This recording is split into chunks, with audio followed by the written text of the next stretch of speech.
नमस्कार बहनों भाइयों, मेरे नन्हे नन्हे प्यारे प्यारे बच्चों, कैसे हैं आप। आज आपकी दादी नानी फिर हाजिर हैं आपको रामायण की एक नई कहानी सुनाने के लिए। पिछले एपिसोड में हमने देखा कि 3 दिन के इंतजार के बाद भी जब समुद्रदेव नहीं आते तो राम जी अपना धनुष बाण उठाते हैं और तब समुद्रदेव प्रकट होकर कहते हैं कि आपकी सेना में 2 वानर नल और नील हैं जो इस पुल को बनाने में सक्षम हैं। समुद्रदेव के वचन सुनकर श्री राम ने सुग्रीव और मंत्रियों को बुलाकर कहा कि अब देर क्यों करें, सेतु तैयार करें ताकि सेना पार उतर जाए। जामवंत जी ने नल और नील को सेतु निर्माण के लिए कहा। नल ने राम से कहा, प्रभु हम विश्वकर्मा जी के और पुत्र हैं और हमें वास्तुशास्त्र, अभियांत्रिकी, इंजीनियरिंग का कौशल उत्तराधिकार में मिला है। ये प्रतिभा हम में है और हम इस पुल का निर्माण करेंगे। अब सभी रीछ, वानर, सामान यहाँ पर इकट्ठा कर लें। राम जी की देखरेख में वानर बड़ी बड़ी चट्टानें तोड़ने, वृक्षों को उखाड़ने और पहाड़ों को खोदने के बाद उनको समुद्र तट पर ले आते हैं। इस प्रकार 100 योजन लंबे और 10 योजन चौड़े पुल का निर्माण शुरू होता है। अब राम जी के मन में आती है कि समुद्र तट पर शिवलिंग की स्थापना की जाए। अब भगवान भोलेनाथ का नाम लेकर आगे सेतु निर्माण किया जाए। मैं यहाँ पर कंबन की रामायण इरावतारम का उल्लेख करना चाहूंगी। उसकी जो घटना है आपको सुनाना चाहूंगी और इसी घटना का अद्भुत विवरण हमें अद्भुत रामायण और आनंद रामायण में भी मिलता है। राम जी ने जब शिवलिंग की स्थापना करने का विचार दिया तो सबने रावण को बुलाने के लिए कहा, जो महापंडित था। जामवंत जी रावण को आचार्य बनने के लिए निमंत्रण देने जाते हैं। महल के द्वार पर रावण उनका स्वागत करता है। जामवंत जी कहते हैं, मैं अभिनंदन का पात्र नहीं हूँ, मैं बनवासी राम का दूत बनकर आया हूँ। उन्होंने आपके लिए सादर प्रणाम भेजा है। रावण ने कहा, आप हमारे पितामह के भाई हैं, हमारे पूज्य हैं। रावण ने कहा कि जीवन में पहली बार किसी ने मुझे आचार्य पद स्वीकार करने के काबिल माना है।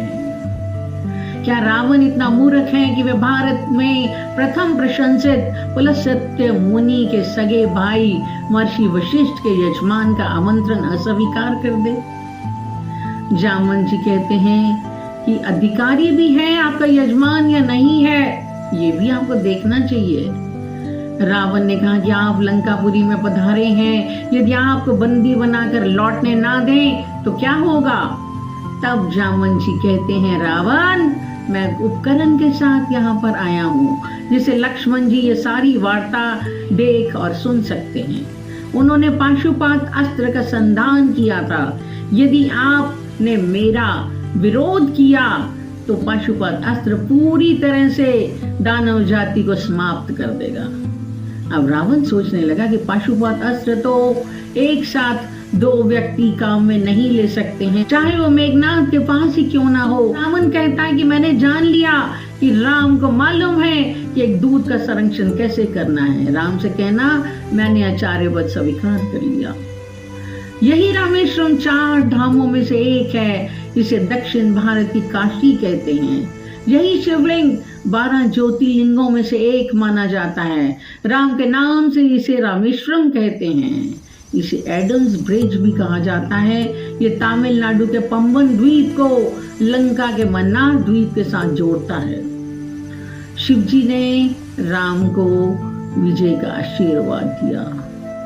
राम ने उनसे प्रार्थना की कि लोक कल्याण के लिए अब आप यहीं निवास करें। यहाँ पर एक दूसरी कथा का विवरण आता है कि लंका विजय के पश्चात राम जी जब वापस आते हैं तो गंधमादन पर्वत पर विश्राम करते हैं। सभी मुनियों ने उनको कहा कि आपको ब्रह्म हत्या का दोष लग चुका है और ये तभी धुलेगा यदि आप यहाँ पर शिवलिंग की स्थापना करते हैं।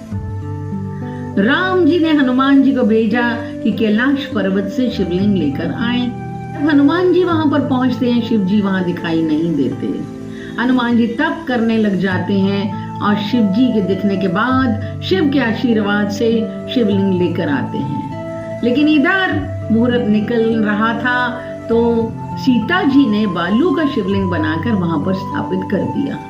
जब हनुमान जी वापस आते हैं तो उनकी भावनाएं आहत होती हैं। उन्होंने शिवलिंग को निकालने की कोशिश की कि नया शिवलिंग लगा दिया जाए, पर वो बाहर नहीं निकाल पाते और मूर्छित हो जाते हैं और गंधमादन पर्वत पर ही गिर जाते हैं। जब उनको अपनी गलती का एहसास होता है तो राम जी हनुमान जी द्वारा लाए गए शिवलिंग की स्थापना पास में ही कर देते हैं, जिसे हनुमदीश्वर कहा जाता है।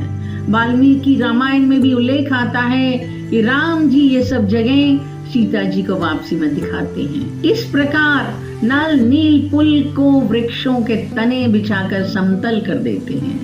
पहले दिन 14 योजन, दूसरे दिन 20 योजन, तीसरे दिन 21 और चौथे दिन 22 योजन का पुल निर्माण होता है। 5वें दिन पुल बनकर तैयार हो जाता है। देवतागण और दिव्य ऋषिगण शानदार पुल को निहारने के लिए आकाश मंडल में इकट्ठे हो जाते हैं। राम सेतु के निर्माण के समय की 2 बहुत रोचक कथाएं आपको सुनाना चाहती हूँ। रीछ और भालू पत्थरों पर राम राम लिख रहे थे।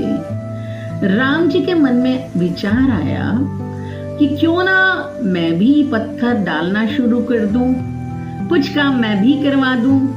राम जी सोच रहे थे कि यदि सबके सामने मेरे पत्थर डूब गए तो कैसा लगेगा, इसलिए अलग जगह पर जाकर उन्होंने एक छोटा सा पत्थर डाला, लेकिन वो डूब गया। राम जी ये देखकर खुश थे कि कम से कम किसी ने देखा तो नहीं होगा। लेकिन जब वो पीछे देखते हैं तो वहां पर हनुमान जी होते हैं। हनुमान जी से पूछते हैं कि आप कब से यहाँ हैं? हनुमान जी कहते हैं जब से आप यहाँ हैं, क्योंकि हनुमान राम के बिना रह नहीं सकता है। राम जी पूछते हैं क्या तुमने पत्थर को डूबते देखा? कहाँ देखा? अब किसी को बताना मत। तो हनुमान जी कहते हैं कि इससे आपकी कीर्ति बढ़ेगी, मैं तो सबको बताऊंगा।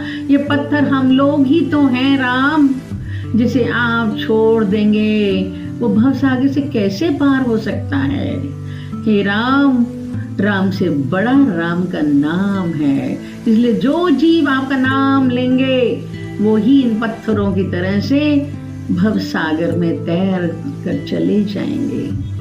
प्रश्न ये पैदा होता है कि पत्थरों पर राम नाम क्यों लिखा गया, जबकि नल नील को आशीर्वाद था कि जिस पत्थर को वो छुएंगे वो तैर जाएगा। अब इसकी वजह यह है कि पत्थर तैरते तो थे लेकिन आपस में जुड़ते नहीं थे। राम नाम लिखते ही वो जुड़ जाते थे। एक पत्थर पर रा लिखा जाता था, दूसरे पे माँ लिखा जाता था और दोनों पत्थर जुड़कर राम का नाम बताते थे। राम सेतु निर्माण में गिलहरी की कथा भी आती है।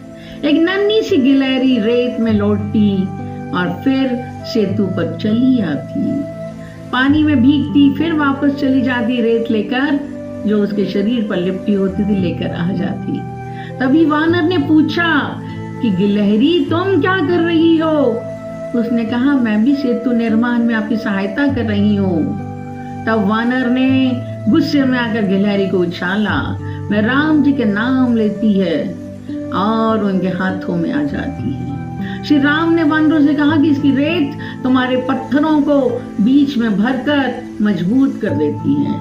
गिलहरी के काम की प्रशंसा की श्री राम ने उसकी पीठ पर उंगलियों का स्पर्श किया, जिससे गिलहरी की पीठ पर 3 रेखाएं बन गई। ये 3 रेखाएं आज भी हैं जो राम, लक्ष्मण और सीता की प्रतीक हैं। इस तरह से लंका जाने के लिए पुल का निर्माण 5 दिन में पूरा हो जाता है, जिसमें छोटे से छोटे जीव ने भी अपना योगदान दिया।